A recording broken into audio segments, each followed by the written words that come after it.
Good morning, सुप्रभात प्रिय भाई और बहनों। आज फिर से एक नए विषय पर हम लोग बात करेंगे। आइए प्रार्थना करते हैं। पिता धन्यवाद परमेश्वर आज इस दिन के लिए। धन्यवाद परमेश्वर प्रभु यीशु, आपने ये दिन दिया है और परमेश्वर आपके अनुग्रह से प्रभु हम आज के इस दिन को परमेश्वर पूरी अधीनता के साथ, पूरी नम्रता के साथ जीने पाए। हर क्षण में प्रभु आप हमें अवसर देते हैं। हर क्षण जो हमारे जीवन में, हर पल जो हमारे जीवन में आता है, तो आपकी ओर से दिया गया परमेश्वर एक अवसर है। धन्यवाद देते हैं पिता, आपकी महिमा हो आज के दिन में यीशु के नाम आमीन। तो आज देखेंगे गिनती की किताब से 16 अध्याय। गिनती की किताब 16 अध्याय, और ये अध्याय जो है, इस अध्याय में कुछ लोग हैं जिन्होंने मूसा और हारून के खिलाफ बगावत की है और बहुत सारे लोगों को अपनी तरफ मिला लिया है, भ्रमित किया है। और ये लोग कहते हैं कि क्या सिर्फ मूसा और हारून से ही परमेश्वर बात करता है। तो वचन देखते हैं, 16 अध्याय का एक या दो कुछ वचन देखते हैं हम लोग।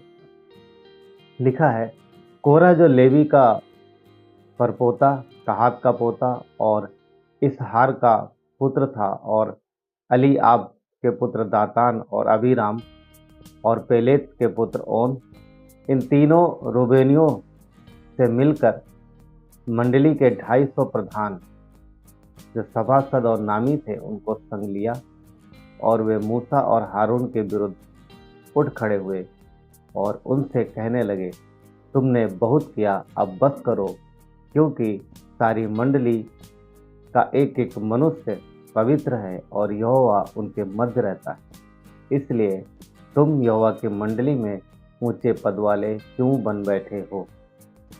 तो यहाँ पर हम देखते हैं कि कोरह जो है व्यक्ति है, 3 और व्यक्तियों को अपने साथ में जो मुख्य है लेकर के, और लिखा है कि 250 और मेन प्रधान जो नामी थे उन सबको अपनी तरफ मिला लेता है और मूसा और हारून के खिलाफ ये एक तरीके से इसको कहते हैं बगावत किया, बगावत छेड़ दी कि क्या तुम ही सिर्फ हो ऐसे व्यक्ति जो परमेश्वर की आवाज़ सुनता है, या तुम ही पवित्र।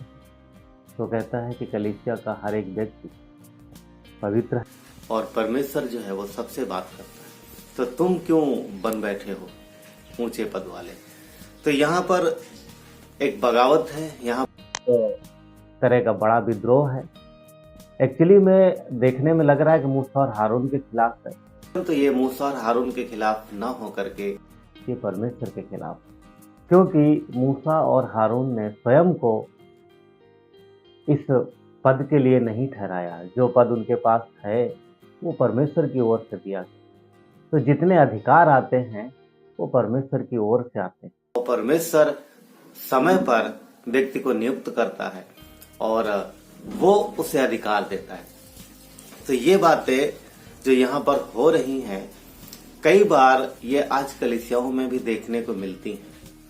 क्योंकि यहाँ पर देखोगे, इसके पहले गिनती किताब में देखोगे, निर्गमन की किताब में देखोगे, कई बार जो लोग हैं वो मूसा और हारून के खिलाफ खड़े हो जाते हैं और उनके विरुद्ध बातें करते हैं। क्योंकि यहाँ पर देखते हैं कि शैतान इनके मन को भ्रमित करता है और इसलिए ये ऐसा करते हैं। और भ्रमित करने के लिए शैतान इनकी अभिलाषाओं और लालसाओं और आवश्यकताओं का इस्तेमाल करता है। और यहाँ पर यह प्रकट होता है कि जब मंडली के लोग, जब ये इजरायली लोग परमेश्वर के लोगों पर कुड़कुड़ाते हैं, बुड़बुड़ाते हैं, तो कहीं ना कहीं आप देखोगे कि वो किसी न किसी वजह से, चाहे उनके लिए पानी की घटी हो या फिर खाने पीने की या कोई और कई सारे कारण, और जिसकी वजह से ये लोग ऐसा करते हैं। यहाँ पर एक बात प्रकट होती है कि ये लोग मूसा और हारून को इसका जिम्मेदार ठहराते हैं, जिससे ये निकल के आता है कि ये परमेश्वर पर निर्भर नहीं है, और ये विश्वास भी उस तरीके से नहीं करते। परंतु परमेश्वर इन लोगों को सॉरी परमेश्वर इस घटना में इन लोगों को क्लियर बता देता है कि मूसा और हारून वो मेरे द्वारा ठहराए गए हैं और अब उनके विरुद्ध कोई ऐसी बातें करना ना चाहे और बंद करे सारी बातें। और यहाँ पर देखेंगे तो जब मूसा और हारून को पता चलता है तो ये फिर परमेश्वर के पास जाते हैं। हर बार आप देखोगे कि मूसा और हारून परमेश्वर के पास जाते हैं। मूसा हर बार किसी भी समस्या में परमेश्वर के पास जाता है। ये उसके जीवन में देखने को मिलता है। और इस बात के बाद मूसा ने एक बात कही है। आप देखोगे इसके बाद मूसा और हारून कई सारी बातें बोलते हैं। उनको एक्चुअली मूसा बोलता है और उन्हें चैलेंज देता है। मगर एक बात और यहाँ पर कहता है, एक वचन जो है वो हम पढ़ना चाहेंगे। यहाँ पर मूसा कहता है, वचन 8 देखेंगे 16 अध्याय का, ये गिनती का 16 अध्याय वचन 8। फिर मूसा ने कोरह से कहा, हे लेवियों सुनो, क्या ये तुम्हें छोटी बात जान पड़ती है कि इजराइल के परमेश्वर ने तुमको इजराइल की मंडली से अलग करके अपने निवास की सेवा करने और मंडली के सामने खड़े होकर उसकी सेवा टहल करने के लिए अपने समीप बुला लिया है। यहाँ पर जो बात मूसा कह रहा है एक बड़ी बात है। मूसा ने कहा, क्या तुम्हें ये छोटी बात जान पड़ती कि सारे जितने भी इजरायली हैं उनमें से परमेश्वर ने तुमको यानी लेवी वंश को चुना है और अपनी सेवा के लिए बुलाया। क्या ये छोटी बात है? आज अगर इसको हम अपने ऊपर बात करें, हम आज के टाइम में, तो संसार में इतने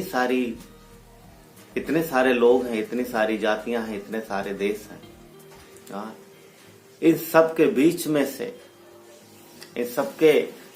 बीच में से परमेश्वर ने, हालांकि परमेश्वर ने हम सबको चुना है। हालांकि यीशु किसी एक खास व्यक्ति के लिए नहीं आया, वो पूरी मानव जात के लिए आया। फिर भी यहाँ पर हम ये कह सकते हैं, क्या ये छोटी बात है कि परमेश्वर ने आपको अपनी संतान होने का अधिकार दिया? क्या ये छोटी बात है कि वो हर दिन एक नया दिन देता है? क्या ये छोटी बात है कि परमेश्वर हमारी आवश्यकताओं को पूरा करता है? क्या ये छोटी बात है कि उसने वादा किया है कि जिस काम में तुम हाथ लगाओगे उस काम में मैं तुम्हें आशीष दूंगा? क्या ये छोटी बात है कि उसने अपनी संतान और अपना वारिस बनाया? और सबसे बड़ी बात कि जब हम नर्क जाने वाले थे, क्योंकि यही हमारे हिस्से में था, पापी होने के नाते यही हमारे हिस्से में था, तो क्या ये छोटी बात है कि उसने अपनी जान दे करके, इतना सारा कष्ट उठा करके उसने हमें नर्क से बचा लिया, अब हमेशा के लिए अपने संतान बना लिया?